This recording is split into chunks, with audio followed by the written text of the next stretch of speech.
दोस्तों, प्रेम से बोलिए हर हर महादेव। दोस्तों, प्रतिदिन की भांति सायंकालीन बेला की श्री शिव महापुराण की असली कथा में आप सभी दोस्तों का, मित्रों का, श्रोता बंधुओं का बाबा भोलेनाथ की कथा का रसपान करने वालों का हार्दिक अभिनंदन है, वंदन है और नमन है। दोस्तों, आप दूर दूर से डिजिटल इंडिया के माध्यम से कथा का श्रवण कर रहे हैं, जिसके लिए आप सभी को साधुवाद। आप लोग प्रेम से लाइक कर रहे हैं, कमेंट दे रहे हैं, सब्सक्राइब कर रहे हैं, इसके लिए आप सभी का आभार। दोस्तों, ये कथा बड़ी दुर्लभ है।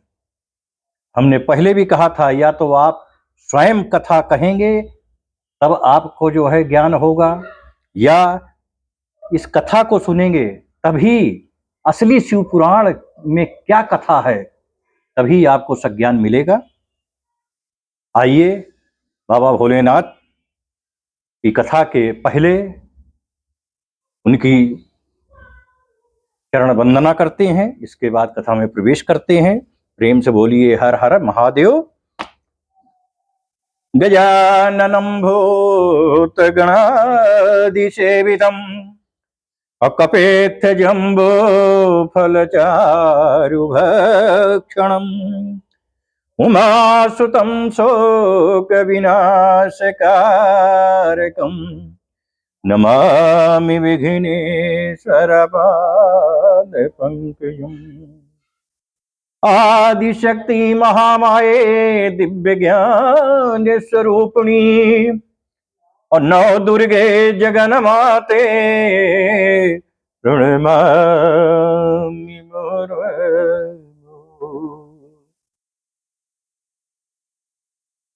कर्पूर गौरम करुणावतारम शनिसार सारम भुजगेन्द्रहारम सदा वसन्तं हृदया रविन्दे भवं भवानी सहितं नमामि। अतुलित बलधामं हेमशैलाभदेहं धनुज बन किसानुं ज्ञानिनामयाग्रगण्यं सकल गुण निधानं वानराणामधीशं रघुपति प्रिय भक्तं वात जातं नमामि। नीलांबुज श्यामल कोमलांगं सीता समारोपित वामभागं पाणौ महासायक चारुचापम् उन्नमामि रामं रघुवंशनाथम्। गुरुर्ब्रह्मा गुरुर्विष्णु गुरुर्देवो महेश्वरा गुरुर्साक्षात् परब्रह्म तस्मै श्री गुरवे नमः।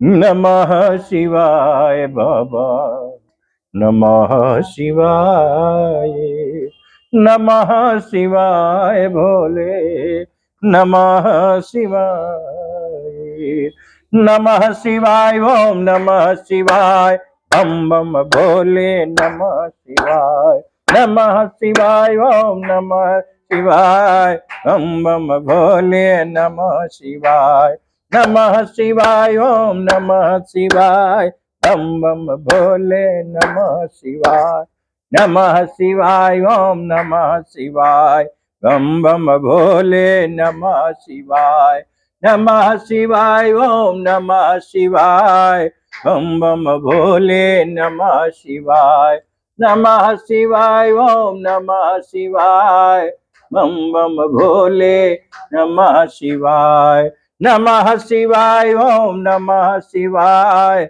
बम बम भोले नमः शिवाय, नमः शिवाय, ओम नमः शिवाय, बम बम भोले नमः शिवाय, नमः शिवाय, ओम नमः शिवाय, बम बम भोले नमः शिवाय, नमः शिवाय, ओम नमः शिवाय, बम बम भोले नमः शिवाय। प्रेम से बोलिए हर हर महादेव। दोस्तों, असली श्री शिव महापुराण की कथा का रस पान कीजिए। नमः शिवाय, नमः शिवाय जपा कीजिए।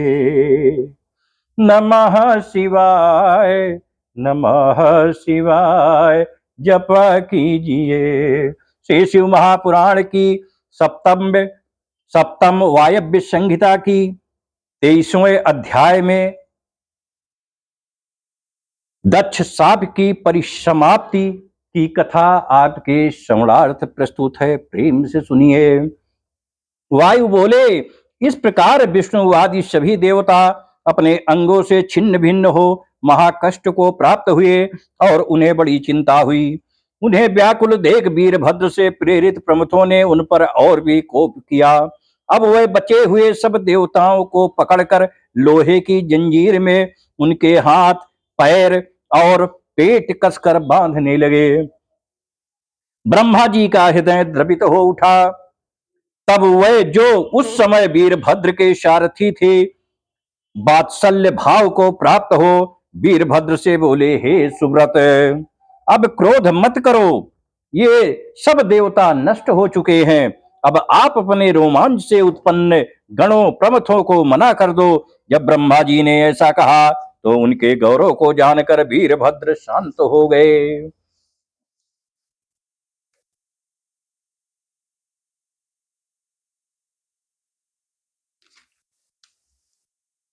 कुछ अवकाश मिला। अब वह देवाधिदेव शंकर के मंत्रों के प्रति सिर पर अंजलि धारण कर अनेक प्रकार के अस्त्रों से उनकी स्तुति करने लगे। स्तुति सुनिए। नमः शिवाय शांताय यज्ञहंत्रे त्रिशूलिने, रुद्रभद्राय रुद्राणाम पतये रुद्रभूतये,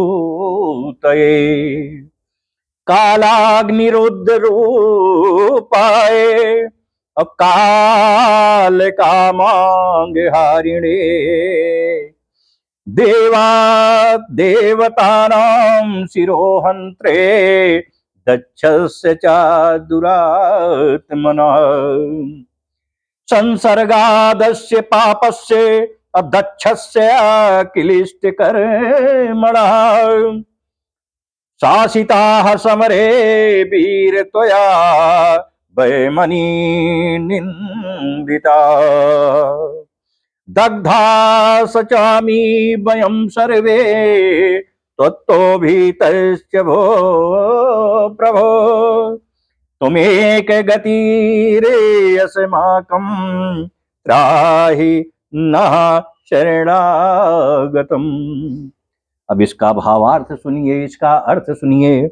यज्ञ के नाशक त्रिशूलधारी शांत स्वरूप शिव जी के लिए नमस्कार है। हे रुद्रों के स्वामी, रुद्र की विभूति रुद्रभद्र जी, आपको नमस्कार है। हे दक्ष के शरीर हरण करने वाले, आपको नमस्कार है। हे वीर, यह आपने हम पर बड़ा आनंददायक शासन किया है, क्योंकि हम सब ने दुस्साह कर्मी पापी दक्ष का साथ किया था, परंतु अब हम सब आपके भय से चले जाते हैं, हमारी रक्षा करो। वायु बोले, इस अस्तुत से वीरभद्र ने प्रसन्न हो देवताओं के बंधन तो खुलवा दिए, किंतु सर्वथा ही छोड़ा नहीं और उन्हें साथ ले शिव जी के पास आए। जहां अपने गणों सहित शिव जी वहां आकाश में स्थित थे। आगे आगे विष्णु और उनके पीछे सब देवता शिव जी के पास जा खड़े हुए। परमेश्वर भगवान शंकर को देख सब देवता उन्हें नमस्कार करने लगे। तब उन्हें इस प्रकार नमस्कार करते देख दुखियों के दुखनाशक भगवान महादेव जी पार्वती की ओर देखकर इस प्रकार हंसते हुए देवताओं से बोले, अरे देवताओं, तुम भय ना करो, तुम मेरी प्रजा हो, तुम्हारे कल्याण के लिए ही मैंने अपनी कृपालुता से तुमको यह दंड दिया है। मेरे क्रुद्ध होने पर क्या तुम या कोई भी जी सकता है? फिर भी हमने तुम्हारा अपराध क्षमा किया। वायु बोले, जब अमित तेजस्वी शंकर जी ने ऐसा कहा तो सब देवता संदेह रहित हो प्रसन्न हो नाचने लगे। हमारे हर्ष के उनका हृदय खिल उठा। अब वे प्रसन्न हो भगवान शंकर की स्तुति करने लगे और इसी प्रकार विष्णु जी ने भी स्तुति की। अब प्रेम से सुनिए स्तुति। त्वमेव देव अखिलोक करता अपाता चाहर्ता परमेश्वरो वसी। कवि सुनु रुद्राक्ष स्वभाव स्वरूप भेदई रजस्तमा सत्वधितात्म मूर्ते सर्वमूर्ते नमस्ते अस्तु विश्व भावन पावने अमूर्ते भक्त हेतो रही गृहीता कृति शोक्यद। चंद्रो अगदो हि देवेश कृता पात स्तव शंकर और निमज्जनान मृता पाप सुखम मिहिरिजा जली। सीमांतिनी हत धवा तो पूजनता प्रभो सौभाग्य तुलम पाप सोमवार व्रतात सुतान। श्रीकराय ददो देवः स्वीयं पदं मनोत्तमम् असुदर्शनं रक्षस्तुं निपमंडल भीतिति मेदुरं तारयामासे सादरं च घृणानिधि शारदां विधवां चक्रे सधवां क्रियया भवानि। भद्रायुषो विपत्तिं च विचिच्छेद्य त्वं दा सुखम् सौमिनी भवबन्धाद्वै मुक्ताय भूतो सेवनात्। अब भावार्थ सुनिए इसका। हे देव, ये विष्णु जी ने स्तुति की थी बाबा भोलेनाथ की। हे देव, आप ही अखिल लोक के निर्माण पालन तथा संहार करता है। आप ही सतोगुण तमोगुण और रजोगुण की आत्ममूर्ति धारण करने वाले सत रज तम से ब्रह्मा विष्णु महेश की मूर्ति धारण करने वाले हैं। हे विश्व भावन पावन सर्वमूर्ते आप मूर्ति ग्रहण करता को नमस्कार है। हे शंकर जी, आप वही हैं कि जिनकी कृपा से चंद्रमा रोग रहित हुआ और निमज्जन करते हुए जा जली ने सुख पाया। हे प्रभो, विधवा सीमांतनी ने सोमवार का व्रत कर तुम्हारे पूजन के प्रभाव से अद्भुत सौभाग्य और पुत्रों को प्राप्त किया। हे देव, आपने सीकर को उत्तम पद दिया और राजाओं से भयभीत सुदर्शन को निर्भय किया।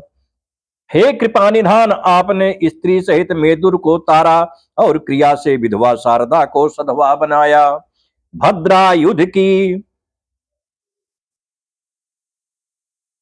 विपत्ति को दूर कर उसे सुख दिया और कृपा पूर्वक सौमित्री को भवबंधन से मुक्त किया। इसी प्रकार विष्णु जी ने भी स्तुति करते हुए कहा, तुम शंभो कहरी सास रजा सत्वत तमो गुणा करता पाता तथा हरता जनानुग्रह कांचया सर्वगर्भापहारी चा सर्व तेजो विलास का सर्व विद्यादि गुणश्च सर्वानुग्रह कारका।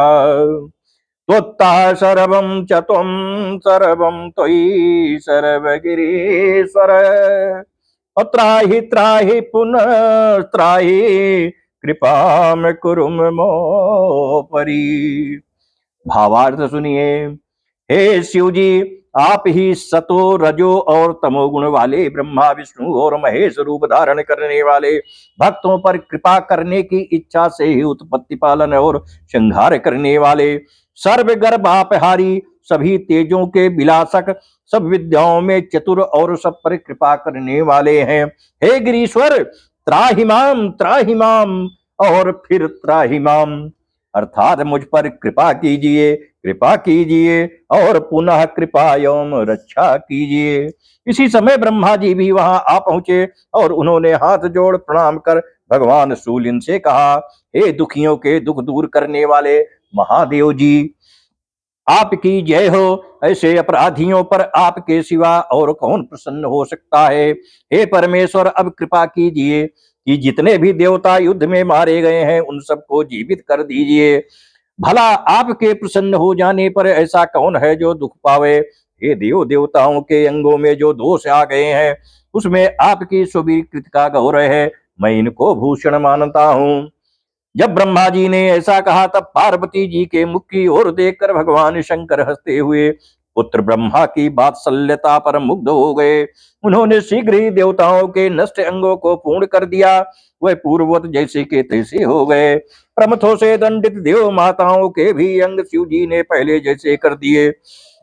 शिव जी की आज्ञा से दक्ष का भी बूढ़े बकरे जैसा मुख कर दिया गया।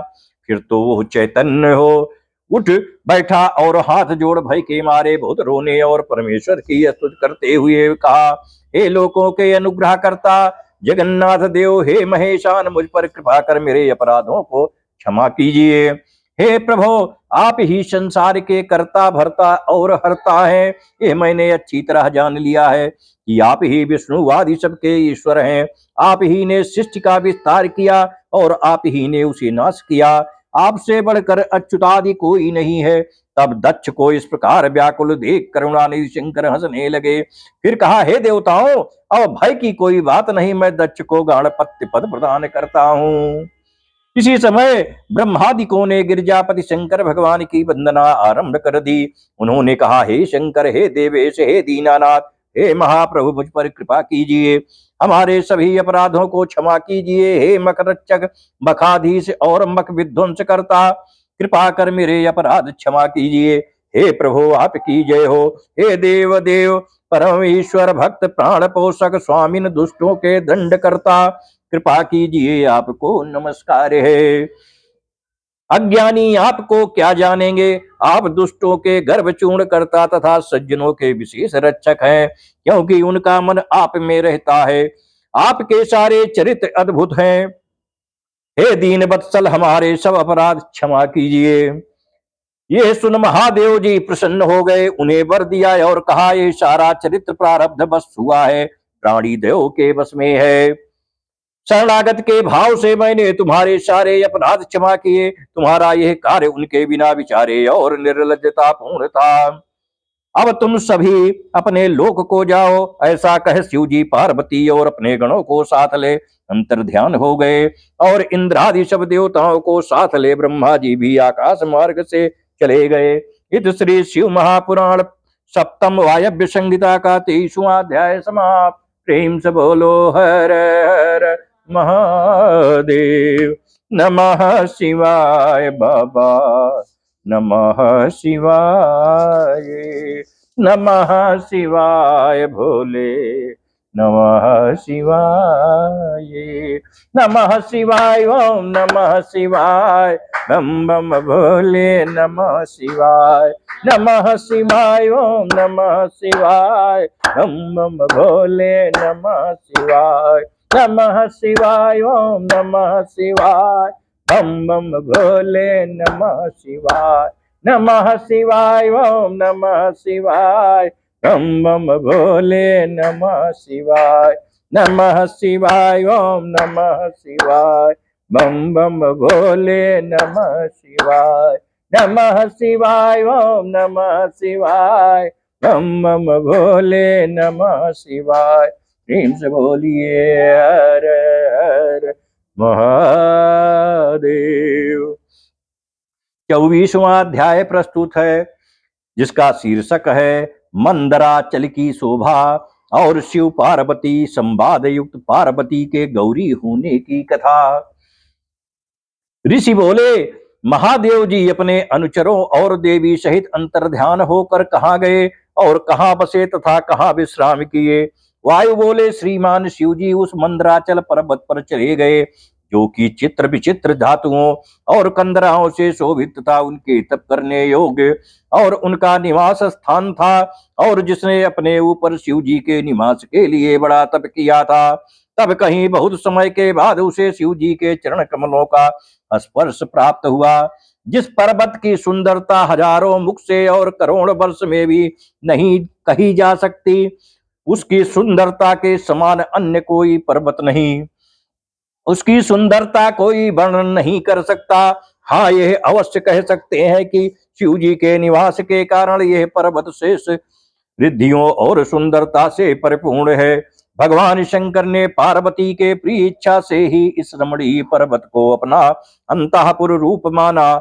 इस पर्वत की मेखला रूप पृथ्वी श्रेष्ठ पत्थर और वृक्ष है। यह पर्वत शिव पार्वती के सानिध्य से संपूर्ण ब्रह्मांड को तिरस्कृत करता था और जगत के माता पिता के नित्य स्नान तथा पानोपयोगी होने से एवं उनके पूर्ण संस्कारों के प्राप्त होने से वो चारों ओर फैला हुआ है। उस पर छोटे छोटे शीतल झरने मानो उस पर्वत राज का नित्य ही अभिषेक कर रहे हैं। और रात्रि के समय जब चंद्रमा का प्रकाश पड़ता है तो यह और भी शोभायमान हो जाता है, और ऐसा ज्ञात होता है मानो यही साम्राज्य छत्र धारण किए है। इस मंदराचल पर्वत पर सुरही गायों के लंबे लंबे बाल सर्वत्र इस प्रकार फैले हुए हैं मानो पर्वतों के साम्राज्य के कारण चामरों से भरा हुआ है। जब प्रातःकालीन सूर्य उदय होकर इस पर अपनी किरणें बिखेरता है तो रत्नों से भूषित यह पर्वत दर्पण में मानो अपने देह सौभाग्य को देखकर प्रसन्न होता है।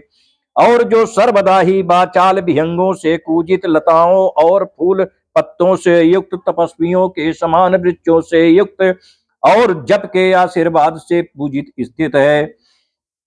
ऊपर नीचे मुख्य सिंगों से व्याप्त तिरछे सिंगों से युक्त और प्रतापी होकर मानो उसने पृथ्वी को पृष्ठ से उठा रखा है। वो सब दिशाओं में व्याप्त भागों से आकाश में भ्रमित हो रहा, और जो मानो इस प्रकार सारे जगत को देख रहा है, वो अपने गुहा रूपी मुख से जो उसके बड़े उदरों के समान है सर्वदा जागृत है, तथा जो सर्वदा नवीन सुंदरता की जम्हाई ले रहा है। इस प्रकार वह मानो सारे समुद्र को ग्रस रहा है और सागर का पान करता हुआ अंधकार को उगलता हुआ मानो आकाश को भक्षण कर रहा है। उसके निवास की भूमि दर्पण के समान उज्जवल है, और जो अपनी छाया से श्रम को दूर करता हुआ वृक्षों की मनोहर छाया, नदी सरोवर आदि से युक्त शीतल वायु जिस पर इधर उधर से चल रहा है, और जिसकी भूमि इस प्रकार शिव जी से सजला हुई थी, ऐसे सब प्रकार से शेष स्थान का स्मरण कर सांब त्रयंबक पार्वती सहित उठकर रम्याश्रम से वहां चले गए। महेश्वर अपने उस उद्यान में पहुंचकर दिव्य अंतःपुर की भूमि में चले गए। कुछ समय के पश्चात जब प्रजा की वृद्धि हो रही थी, तब शुंभ निशुंभ दो दैत्य उत्पन्न हुए, जिनकी तपस्या से प्रसन्न होकर ब्रह्मा जी ने उन्हें यह वरदान दिया कि तुम अखिल विश्व में सत्पुरुषों से अवध्य होगे, परंतु अयोनिजा कन्या अंबिका की आज्ञा कभी ना टालना। यदि काम बस होगे तो युद्ध में मारे जाओगे। उसने इस ब्रह्म वरदान को स्वीकार किया, और ब्रह्मा से ही आरंभ कर उसने समस्त देवताओं को जीतकर सारे जगत से वेदों की मर्यादा ही उठा दी। उसे मारने के लिए ब्रह्मा जी ने देवेश की बहुत बड़ी विनती की और कहा, जैसे भी हो ये कार्य कीजिए। अपना बर बतलाया, ऐसा ढंग रचा कि जिसमें महादेव जी और अंबा में क्रोध उत्पन्न हो जावे।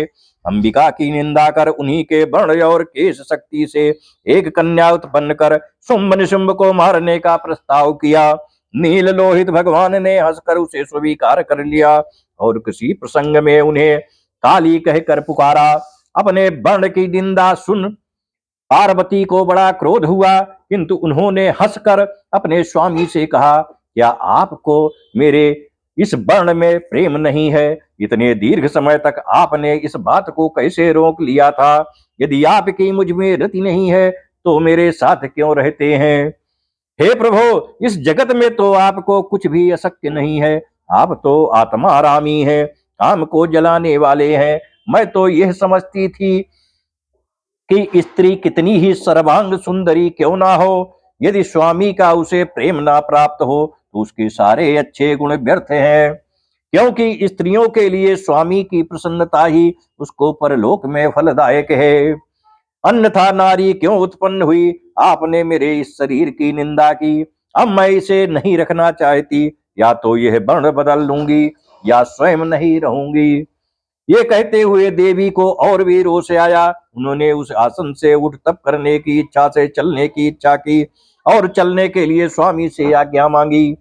शिव जी को उनका वियोग अच्छा न लगा। उन्होंने उनके चरणों की ओर प्रणाम किया और कहा, हे प्रिय, यह तो अनजान में मैंने एक क्रीड़ोक्ति की थी। तुम मुझ पर कुपित क्यों हो गई? तुम में मेरी रति न होगी तो किसमें होगी? तुम जो जगन माता और मैं पिता हूं, काम की बात क्या कहती है?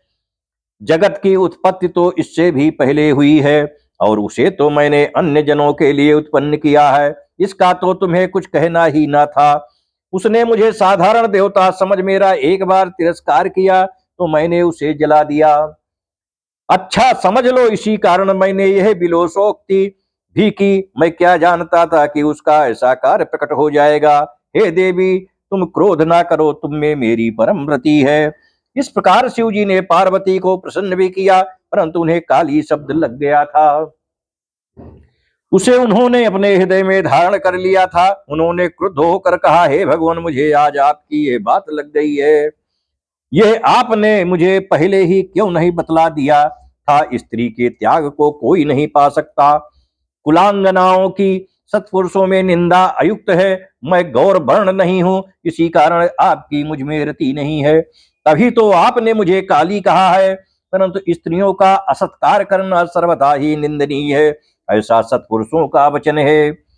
अब तब से इसे त्यागे बिना मैं यहाँ नहीं रहूंगी। शिव जी ने कहा, अच्छा यदि ऐसा ही है तो इसे त्यागोगी क्यों? अपना स्वयं ही अथवा मुझसे ही अन्य वर्ण कर लो। देवी ने कहा, मुझे यह नहीं करना है। मैं आपसे अन्य वर्ण ना करूंगी। मैं ब्रह्मा जी का तप कर गौर हो जाऊंगी।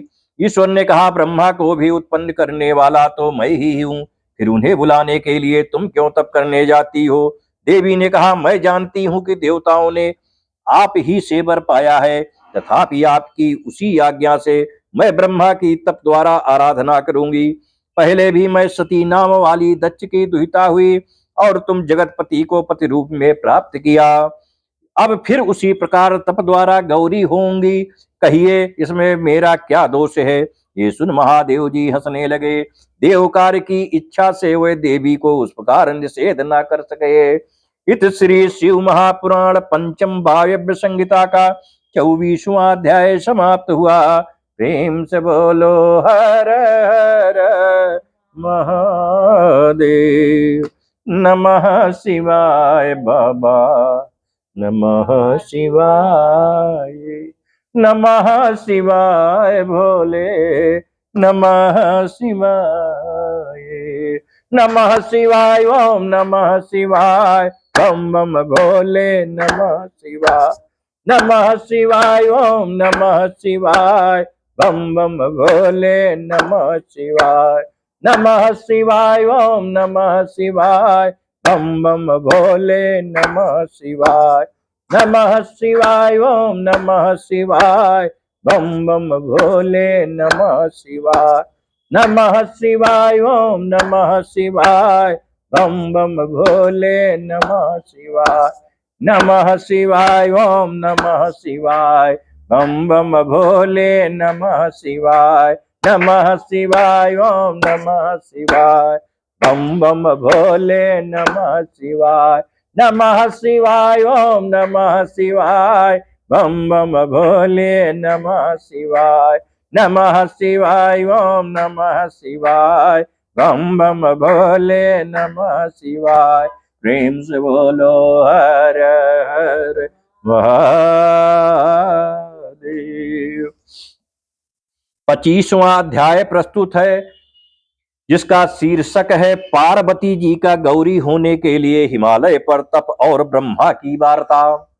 वायु बोले, अब शिव की प्रदक्षिणा कर पतिव्रता अंबा हिमालय की ओर चली। वहां पहुंच अपने माता पिता को देख वो सारा समाचार कहा। फिर तपोवन में जाकर सब भूषणों को उतार स्नान कर परम पवित्र तपस्विनी का रूप धर लिया और संकल्प कर परम दुष्कर तप किया। सर्वदा अपने पति के चरण कमलों में मन जोड़ा और क्षणिक लिंग का ध्यान कर बाह्य विधान भी किया। पुष्पों और फलों से उनकी त्रैकालिक पूजा की। उन्होंने कहा, ब्रह्म मूर्ति में मुझे शिव जी ही प्राप्त हो। ब्रह्मा जी मेरे मन की यह अभिलाषा पूर्ण करें। तब इस प्रकार कितने ही दिन तप करने के बाद उनके स्थान में एक बड़ा ही दुष्ट व्याघ्र आया, परंतु उनके समीप आते ही वो चित्रवत स्तब्ध हो गया। परंतु उस दुष्ट व्याघ्र की भी इस दीन दशा पर देवी को दुख हुआ। कुछ देर बाद उसे भूख ने सताया। स्तब्ध होकर भी वो सर्वांगतः भूख से व्याकुल हो गया। फिर तो वह निरंतर यही विचारने लगा कि अब मेरे लिए तो यही है। वो रात दिन देवी को ही सतत देखता रहा। वह उनके आगे खड़ा इन्हीं की उपासना करने लगा। पार्वती जी ने सोचा, ये तो मेरा उपासक है, दुष्ट जीवों से रक्षा कर रहा है। इससे उन्होंने उस पर कृपा की। उनकी कृपा से उसके सारे पाप दूर हो गए। उसके जन्मों की वृद्धि और तृप्ति हो गई। वो बड़े भाव से परमेश्वरी की सेवा करने लगा। अब उसके कारण वन के अन्य जीवों को दुरात्मा जीवों का भय ही न रहा। वो सबके कष्ट दूर करता हुआ वहीं वन में विचरने लगा। इतने में देवी का तप पूर्ण हो चला। देवता दैत्य व्याकुल हो ब्रह्मा की शरण में गए। अपनी संतप्तता और शुंभ निशुंभ द्वारा प्राप्त अपनी सारी व्यथा सुनाई। उसे सुन ब्रह्मा जी को दैत्य वध की सारी कथा स्मरण हो गई। वह वहां से उठ तपोवन में जा उस देव का स्मरण करने लगे जो उनके दुख को दूर करते। इसी समय ब्रह्मा ने देखा कि भवानी परमेश्वरी जगत की प्रतिष्ठा के लिए तप में लगी हैं। ब्रह्मा जी उन जगत जननी और अपनी ही जननी की वंदना करने लगे। अब देवी ने उन्हें ब्रह्मा जानकर उनकी पूजा की। अब ब्रह्मा ने उनके तप का कारण पूछा और कहा, हे देवी, इतना कठोर तप करने का तुम्हारा क्या अभिप्राय है? सारे फलों की सिद्धियां तो तुम्हारे ही अधीन है। तुम्हारे पति तो सबके अधिपति हैं। बड़ा आश्चर्य है कि तुम अपने ऐसे स्वामी का वियोग सहन कर रही हो। देवी ने कहा, मैं सुनती हूं कि सृष्टि के आदि में उन देवाधिदेव से ही आपकी उत्पत्ति हुई है। इस कारण प्रजाओं में आप मेरे प्रथम पूज्य हैं। फिर प्रजा वृद्धि के समय आपके ही मस्तक से शिव जी की उत्पत्ति हुई है। तब तो ससुर भाव से आप मेरे गुरु भी हैं और हिमालय मेरे पिता हैं और वे आपके पुत्र हैं। तब तो हे लोक पितामह, इस नाते आप मेरे पितामह भी हैं। फिर हे लोक यात्रा विधायिन, मैं आपसे वह गुप्त बात कैसे कहूं जो कि मुझसे और मेरे स्वामी में हुई। अधिक कहने से लाभ तो भी तो क्या है। अब मेरा यही विचार है कि मैं अपने इस काले शरीर को त्याग कर दूसरी गौरी शरीर धारण करूं। ब्रह्मा जी ने कहा, हे देवी, तब इतनी सी बात के लिए आपने ऐसा तीव्र तप क्यों किया? आपने स्वयं ही वह रूप क्यों नहीं धारण कर लिया? ये तो आपकी एक साधारण क्रीड़ा थी। हे जगन्माता, आपकी क्रीड़ा तो लोक हिताय होती है। वह मेरे मन के इष्ट के लिए आप क्यों नहीं साधती हैं? शुंभ निशुंभ दो दैत्य मेरे द्वारा वर पाकर मत हो देवताओं को कष्ट दे रहे हैं। तुम्हारी विसर्जित शक्ति से उनकी मृत्यु हो गई। जब इस प्रकार ब्रह्मा जी ने गिरिनंदिनी देवी से प्रार्थना की, तब वह पूर्व त्वचा को त्याग तत्काल ही गौरी के समान प्रकट हो गईं। उनकी त्यक्त त्वचा कोष कोष की नदी हो गई और वो कन्या मायात्मिका शक्ति तथा वैष्णवी योग निद्रा रूप शंख चक्र त्रिशूल बाण मुसल घंटा लांगल और कारमुख हाथ में लिए 8 भुजाओं से युक्त हो गई। वो सौम्या घोरा त्रिनेत्रा चंद्रशेखरा पुरुष स्पर्शहीना और अति सुंदरी हुई। ब्रह्मा जी ने उसे सनातन शक्ति प्रदान की। शुंभ निशुंभ महाबली दैत्यों के मारने में समर्थ किया। ब्रह्मा जी ने उस परम शक्ति के लिए प्रबल सिंह का वाहन दिया। विंध्याचल में रहने का स्थान, आसव, मांस, मत्स्य, ये सब इनकी पूजा के लिए कल्पना की। और शक्ति तुल्य अपनी ही माता से उत्पन्न विश्वकर्मा ब्रह्मा से सम्मत हो वो माता गौरी ब्रह्मा को प्रणाम कर दैत्येंद्रों को मारने के लिए विंध्याचल में आई। वहां युद्ध कर उन्होंने दोनों दैत्यों का वध किया, जिसके बाणों से उन दैत्यों के अंग छिन्न भिन्न हो गए। उस युद्ध का विशेष वर्णन पुराणों में बहुत हो चुका है, इस कारण यहाँ नहीं कहता हूँ, अन्यत्र देखिएगा। यहाँ मैं प्रसंग मात्र ही कहता हूँ।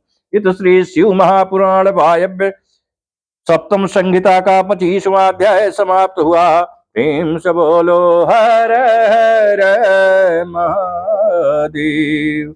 नमः शिवाय भोले, नमः शिवाय, नमः शिवाय बाबा, नमः शिवाय, नमः शिवाय, ओम नमः शिवाय, बम बम भोले, नमः शिवाय, नमः शिवाय, ओम नमः शिवाय, बम बम भोले, नमः शिवाय, नमः शिवाय, ओम नमः शिवाय, बम बम भोले, नमः शिवाय, नमः शिवाय, ओम नमः शिवाय, बम बम भोले, नमः शिवाय, नमः शिवाय, ओम नमः शिवाय, बम बम भोले, नमः शिवाय, नमः शिवाय, ओम नमः शिवाय, बम बम भोले, नमः शिवाय, नमः शिवाय, ओम नमः शिवाय, बम बम भोले, नमः शिवाय, नमः शिवाय, ओम नमः शिवाय, बम बम भोले, नमः शिवाय। प्रेम से बोलो हर हर महादेव। 26वां अध्याय प्रस्तुत है, जिसका शीर्षक है और व्याघ्र गति वर्णन। वायु बोले, तब इस प्रकार कौशिकी को उत्पन्न कर गौरी ने ब्रह्मा से कहा, हे पितामह, क्या आपने मेरे इस उपासक शार्दूल को भी देखा है, जिसने कि दुष्ट जीवों से मेरे इस तपोवन की रक्षा की है? देखिए, यह मुझ में ही मन लगाए अनन्य बुद्धि से मेरा कैसा भजन करता है। अतएव इसकी रक्षा के सिवा मेरा दूसरा कार्य नहीं। यह मेरे अंतःपुर में निवास करने वाला होगा और शिव जी प्रसन्न हो इसे गणेश्वर का पद देंगे। अतएव मैं इसे आगे कर अपनी सखियों सहित यहाँ से चलना चाहती हूँ। आप प्रजापति इसके लिए मुझे आज्ञा दे। ऐसा कह देवी हंसने लगी। ब्रह्मा जी ने उन्हें मुग्धा जानकर उस दुष्ट शार्दूल का चरित्र कहना आरंभ किया। ब्रह्मा जी ने कहा, हे देवी, कहाँ क्रूर मृग और कहाँ तुम्हारी इस पर इतनी कृपा। ये तो साक्षात सर्प के मुख में हाथ देना है, तुम इसके मुख में अमृत क्यों देती हो? ये व्याघ्र नहीं, कोई दुष्ट निशाचर है। इसने तो न जाने कितनी गौओं और तपस्वी ब्राह्मणों का भक्षण कर लिया है। हे, अनेक रूप धारण कर तृप्त हुआ इसी प्रकार विचर रहा है, अतः अपने पापों का फल भोगेगा। भला इस पापी दुरात्मा ने तुम्हारे साथ ऐसा क्या किया है, जिसके नाते आप इस पर ऐसी कृपा रखती हैं? देवी ने कहा, आपका कहना सत्य है, किंतु यह मेरी शरण में आया है, मेरी उपासना की है, फिर मैं इसे कैसे त्यागूं? ब्रह्मा जी ने कहा, अच्छा, यदि इसमें इतनी भक्ति है तो इसके पूर्व के पाप क्या कर सकते हैं? फिर तुम्हारे भक्तों का नाश होता ही नहीं। तुम्हारी आज्ञा की उपेक्षा न कर कोई दूसरा पुण्य कर्म क्या कर सकता है? हे परमेश्वरी, तुम ही तो प्रज्ञा, बुद्धि और पुराणी हो। सारा जगत तो तुम्हारे ही अधीन और बंध मोक्ष की स्थित है। तुम्हारे बिना किसके कर्म की सिद्धि हो सकती है? क्योंकि तुम ही तो अपनी अनेक शक्तियों से सब भावों की भावना करने वाली हो। तुम्हारी ही आज्ञा से तो विष्णु सहित मुझको और अन्य देव दानव तथा राक्षसों को ऐश्वर्य प्राप्त हुआ है। तुम्हारी ही आज्ञा से तो असंख्य ब्रह्म, हरि और शिव व्यतीत हो चुके हैं तथा आगे भी सैकड़ों होंगे। तुम्हारी आराधना के बिना धर्म, अर्थ, काम, मोक्ष हम देवताओं में भी कोई नहीं प्राप्त कर सकता। तुम्हारा पूजक ब्रह्मत्व और अस्थावरत्व तक शीघ्र ही प्राप्त कर लेता है। सुकृत और दुष्कृत में आप ही व्यवस्थित है, क्योंकि जगत भरता स्वामी परमात्मा शिव जी कि आप ही आदि मध्य निधन रहित अनादि सनातनी शक्ति हैं। आपकी क्रीड़ा को कोई नहीं जान सकता। तुम्हारे अनुग्रह से अब ये परम पापी व्याघ्र परम सिद्धि को प्राप्त होगा। अब दक्ष को कोई बाधा नहीं है। ये सुनते हुए अपनी योग्यता से अपने परम रूप का स्मरण करती हुई गौरी ने ब्रह्मा के कहने से अपना तप निवृत्त किया। देवी से पूछ ब्रह्मा जी भी अंतर्ध्यान हो गए और देवी उस व्याघ्र को आगे किए अपनी देह की कांति से दसों दिशाओं को प्रकाशित करती हुई अपने स्वामी शिव के दर्शनार्थ अपने माता पिता को प्रणाम कर उस तपोवन के वृक्षों को बड़े प्यार से देखती हुई गौरी जी मदर पर्वत के उस स्थान को चली गई जहां जगत के धाता करता और संघर्ता स्वामी शंकर जी थे। इत श्री शिव महापुराण सप्तम वायव्य संहिता का 26वां अध्याय समाप्त हुआ। प्रेम से बोलो हर हर महादेव। नमः शिवाय बाबा, नमः शिवाय, नमः शिवाय भोले, नमः शिवाय, नमः शिवाय, ओम नमः शिवाय, बम बम भोले, नमः शिवाय, नमः शिवाय, ओम नमः शिवाय, बम बम भोले, नमः शिवाय, नमः शिवाय, ओम नमः शिवाय, बम बम भोले, नमः शिवाय, नमः शिवाय, ओम नमः शिवाय, बम बम भोले, नमः शिवाय, नमः शिवाय, ओम नमः शिवाय, बम बम भोले, नमः शिवाय, नमः शिवाय, ओम नमः शिवाय, बम बम भोले, नमः शिवाय। प्रेम से बोलो हर हर महादेव। आज की सायंकालीन कथा यहीं पर विश्राम ले रही है दोस्तों। आइए आरती करें। सवेरे फिर प्रभु की सेवा में हाजिर होंगे। ओम जय शिव ओंकारा, ओम जय शिव ओंकारा। ब्रह्मा विष्णु सदा शिव वरदांगी धारा। एकानन चतुरानन पंचानन राजे, हंसासन गरुड़ासन विश्वान साजे। दो भुज चार चतुर्भुज 10 भुज ते सोए, तीनों रूप निरख त्रिभुवन जन मोहे। अजमाला बनमाला मुंडमाला धारी, त्रिपुरारी घनसारी गरमाला धारी। श्वेतांबर पीतांबर बाघांबर यंगे, सनकादिक ब्रह्मादिक भूतादिक संगे। हर मदक मंडल चक्र त्रिशूल धरता, जग करता जग हरता जग पालन करता। ब्रह्मा विष्णु सदा शिव जानत अविवेका, वाजरी के मध्य ये तीनों एका। त्रिगुण शिव जी की आरती जो कोई नर गावे, कहत शिवानंद स्वामी मन वंचित पावे। कर्पूर गौरम करुणावतारम, संसार सारम भुजगेन्द्रहारम। सदा वसंतम हृदयारविंदे, भवम भवानी सहितं नमामि। त्वमेव माता च पिता त्वमेव बन्धुः सखा त्वमेव विद्याद्रविणं त्वमेव सर्वं मम देव देव। ओम आवाहनं न जानामि विसर्जनं पूजां च न जानामि क्षमस्व परमेश्वर। मंत्रहीनं क्रियाहीनं भक्तिहीनं सुरेश्वरा, यदि पूजितं मया देव प्रसीद परमेश्वरा। ओम शांति शांति हरि ओम शांति। बाबा बाबा सब कहे माई कहे न कोई, बाबा के दरबार में माई कहे तो। जय जगत जननी तुम्हारी सदा ही जय हो। धर्म की जय हो, अधर्म का नाश हो, प्राणियों में सद्भावना हो, विश्व का कल्याण हो, गोहत्या बंद हो, सनातन धर्म की जय हो। सर्वे बंधु सुखिनः सर्वे सन्तु निरामया, सर्वे भद्राणि निमाकर भाग भवे तुम। पार्वती पतये हर हर महादेव। जो गलती भई हो पूजन में क्षमा कर दीजिए, अजान अनाथ अबोध बालक दया कर दीजिए। श्री हरि शरणम श्री हरि शरणम श्री हरि शरण शिव शिव शरणम श्री शिव शरणम श्री शिव शरण। ओम गोविंदाय नमो नमः, ओम मृत्युंजयाय नमो नमः, घोराय नमो नमः, ओम रामचंद्राय नमो नमः, ओम इंद्राय नमो नमः। जय जय जय श्री सीताराम। जय जय जय श्री सीताराम। आज की कथा आपको कैसी लगी? अपना लाइक कमेंट अवश्य करें।